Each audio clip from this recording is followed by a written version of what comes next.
दोस्तों, ओला electric mobility limited की बात करें तो स्टॉक के अंदर आप देख सकते हो कि काफ़ी अच्छी तेज़ी कल देखने को मिली। इसके पीछे बड़ा रीज़न है, कंपनी की तरफ से कुछ बड़ा फैसला किया गया है और यहाँ पे गवर्नमेंट की तरफ से भी जो इस समय निर्णय लिए जा रहे हैं, वो ओला इलेक्ट्रिक मोबिलिटी के लिए फ़ायदेमंद सौदा हो सकता है। तो आप देख ही सकते हो कि स्टॉक ऑलरेडी बहुत ही ज़्यादा गिर चुका है। जो स्टॉक एक समय आप देख सकते हो कि 150 के आसपास पहुंचा था, वो स्टॉक इस समय 23 के आसपास है, अपनी आईपीओ प्राइस से बहुत नीचे। ऐसे में क्या उम्मीद बन रही है, क्या ओला इलेक्ट्रिक मोबिलिटी यहाँ से बेहतर कर पाएगा या अभी भी इसमें गिरावट की संभावना बाकी है? ओला इलेक्ट्रिक मोबिलिटी ने लगातार अपना मार्केट शेयर कम किया। लोगों के बीच में जो एक समय हाइप क्रिएट हुआ था, ओला इलेक्ट्रिक लेने के लिए लोग लाइनों में खड़े थे, वही लोग अब ओला इलेक्ट्रिक से मुंह मोड़ चुके हैं। तो क्या आने वाले समय स्थिति बदलेगी, समझने की कोशिश करेंगे इस वीडियो के माध्यम से। लेकिन फ्रेंड्स, उससे पहले अगर आप पहली बार हमारे चैनल पे आए तो चैनल को सब्सक्राइब कर दीजिए, एक बेल आइकॉन दबा दीजिए ताकि जब भी नया वीडियो बने पहला नोटिफिकेशन आपको मिले। वीडियो पसंद आए तो लाइक से जरूर कीजिए। चलो फ्रेंड्स, वीडियो स्टार्ट करते हैं। मैं हूँ आपका दोस्त एस बी दवे और हमारे अपने चैनल ऑनलाइन कमाई में आपका बहुत बहुत स्वागत है। तो सबसे पहले ओला इलेक्ट्रिक मोबिलिटी के कारोबार की बात करें, 23.80 पर क्लोजिंग थी। देख सकते हो कल तेजी के साथ इसने क्लोजिंग दी। अब यहाँ पे देख सकते हो कि 22.25 का इसका 52 वीक का लो बना हुआ, वहाँ से स्टॉक फिर 24 तक बढ़ता हुआ दिखाई दिया। वैसे हाई इसका 71 का है। पिछली बार जब तेजी का दौर शुरू हुआ था, सरकार ने पीएलआई स्कीम का इसको जो बेनिफिट दिया था, उसके बाद ये स्टॉक ने दौड़ना शुरू किया था और अब ये स्टॉक काफ़ी नीचे आ गया। उस समय ये देखिए कि आईपीओ प्राइस जो 76 है, उसके आसपास पहुंच के फिर नीचे आ गया था। लेकिन अब तो इसमें बहुत ज़्यादा गिरावट हो चुकी है। उम्मीद है कि यहाँ से तो अब बेहतर करेगा। तो यहाँ पे इसकी परफॉर्मेंस पिछले एक सप्ताह में देख सकते हो कि 1.19% की तेज़ी देखने को मिली है, जबकि पिछले एक महीने में यहाँ पे 5.09% की गिरावट हुई है। 3 मंथ के हिसाब से 32.5% की इसमें गिरावट ऑलरेडी हो चुकी है। पिछले 6 महीनों में 58.06% की भारी गिरावट हुई है, जबकि 9 मंथ के हिसाब से 45.26% गिरा है। ओवरऑल अगर आप देखें तो स्टॉक लगातार गिरा है और इस स्टॉक में जिसने भी निवेश किया उसको भारी नुकसान हुआ है। तो यहाँ पे ओला इलेक्ट्रिक ने एक बड़ा फैसला किया है, इन्होंने यहाँ पे नया एक अपग्रेड प्रोग्राम लॉन्च कर दिया है। तो ओला इलेक्ट्रिक कंपनी ने यहाँ पे अपने ओला इनसाइडर्स अपग्रेड प्रोग्राम को लेकर बड़ा ऐलान कर दिया है। कंपनी को इस प्रोग्राम के लॉन्च होने में कुछ दिनों में ज़बरदस्त प्रतिक्रिया भी मिली है, जिसके बाद अभी से देश भर के 150 से अधिक शहरों में फैलाया जा रहा है। कंपनी के मुताबिक लॉन्च के शुरुआती दिनों में करीब 50,000 से ज़्यादा ग्राहकों ने इस अपग्रेड प्रोग्राम में रुचि दिखाई है। विस्तार के बाद अभी देश के करीब 80% ग्राहक अपने मौजूदा ओला इलेक्ट्रिक वाहनों को आसानी से नए मॉडल्स में अपग्रेड कर सकेंगे, यानी जो पुराना मॉडल है उसको अपग्रेड किया जाएगा। तो ये जो प्रोग्राम है, ये ओला इनसाइडर कम्युनिटी पहल का हिस्सा है, जिसके तहत जेन 1 और जेन 2 के जो स्कूटर है, यूजर्स अपने वाहनों को कंपनी के लेटेस्ट जेन 3 S1 पोर्टफोलियो और रोड स्टार मोटरसाइकिल में अपग्रेड कर सकते हैं। इस अपग्रेड पर ग्राहकों को आकर्षक फायदे मिलेंगे। कंपनी की ओर से जो उनके एक प्रवक्ता ने कहा है कि इस प्रोग्राम को मिला जबरदस्त उन ग्राहकों के भरोसे को दर्शाता है। अब इसे बड़े पैमाने पे लागू करके ग्राहकों के लिए अपग्रेड प्रक्रिया को आसान किया जा रहा है। यानी अब कस्टमर अपने पुराने जो व्हीकल है जिससे परेशान है उसको वापस अपग्रेड कर सकते हैं नए मॉडल में। इससे 3 बड़े फ़ायदे मिलेंगे ग्राहकों को। ओला इनसाइडर प्रोग्राम के तहत ग्राहकों को 3 प्रमुख लाभ दिए जा रहे हैं। तो अपग्रेड लाभ, पुराने जेन 1 और जेन 2 ग्राहकों को नए जेन 3 मॉडल पर 50,000 रुपये तक का फ़ायदा दिया जा रहा है। एड ऑन ऑफर, एक ही नाम पर दूसरा ओला वाहन खरीदने पर 20,000 तक के कैश के भी लाभ दिए जा रहे हैं। रेफरल बेनिफिट भी दिया जा रहा है। सफल रेफरल पर 5,000 से लेके ओला क्रेडिट, जबकि नए खरीदार को 1,000 का कैशबैक भी दिया जा रहा है। तो कंपनी का कहना है कि इस विस्तार के बाद ग्राहक ओला के व्यापक रिटेल नेटवर्क के जरिए आसानी से अपने वाहन का वैल्यूशन और अपग्रेड कर सकेंगे, जिससे पूरी प्रक्रिया पारदर्शी और सहज बनेगी।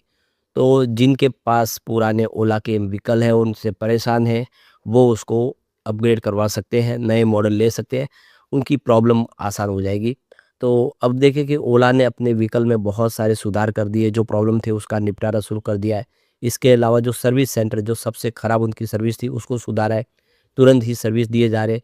जो पार्ट्स अवेलेबल नहीं है, वहाँ पे भी पार्ट्स अवेलेबल किए जा रहे हैं ताकि जल्द से जल्द लोगों की प्रॉब्लम सॉल्व हो।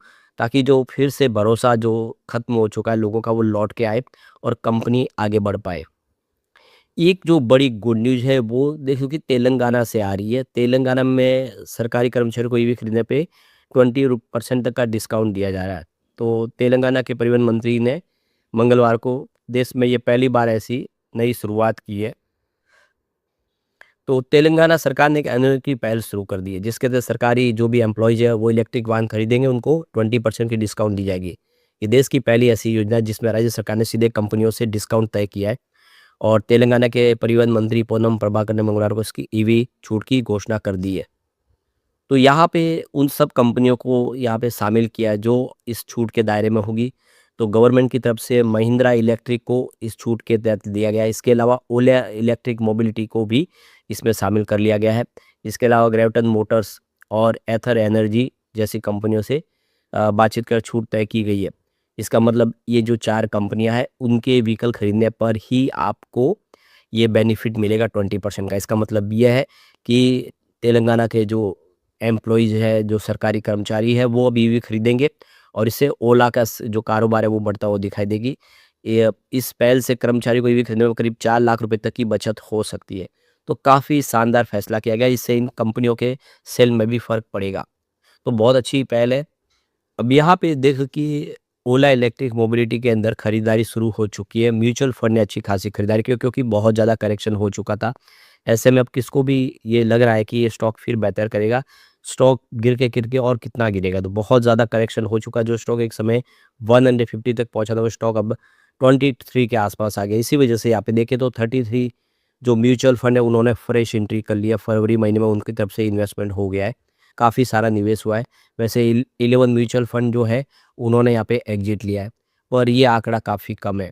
11 के सामने 33 आप क्लियर समझ सकते हो कि बिकवाली करने वाले कम है, खरीदारी करने वाले ज़्यादा है। इससे आशा जग रही है कि बुरा जो होना था हो चुका। ओला इलेक्ट्रिक का कंपनी भी सीरियस तरीके से अब अपने बिज़नेस को आगे बढ़ाने की कोशिश कर रही है। नई स्कीम लॉन्च कर दी गई है। क्या देख सकते हो कि कुछ राज्य सरकार भी अच्छे फैसले कर रही है जिससे ईवी को प्रमोट किया जा सके। और सबसे बड़ी इस समय जो प्रॉब्लम चल रही है, जो आप देखिए ईरान और इजराइल का युद्ध चल रहा है जिसकी वजह से पेट्रोल डीजल की जो लेके लोगों की टेंशन बढ़ी है, तो अब लोग ईवी की तरफ शिफ्ट होने लगे। लोग नए व्हीकल ईवी खरीदना पसंद कर रहे हैं। ऐसे में सेल बढ़ता हुआ दिखाई देगा। ओला इलेक्ट्रिक को भी बेनिफिट होगा, यानी ओला इलेक्ट्रिक का सेल बढ़ेगा। कंपनी जो लगातार लॉस में से उस लॉस में से कमी आएगी और उम्मीद है कि इसका फ़ायदा आने वाले समय ओला के बिज़नेस पे देखने को मिलेगा और यहाँ से ओला बेहतर करता हुआ दिखाई देगा।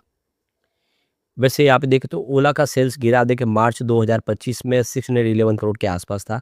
वो दिसंबर में कम होके 470 करोड़ के आसपास है।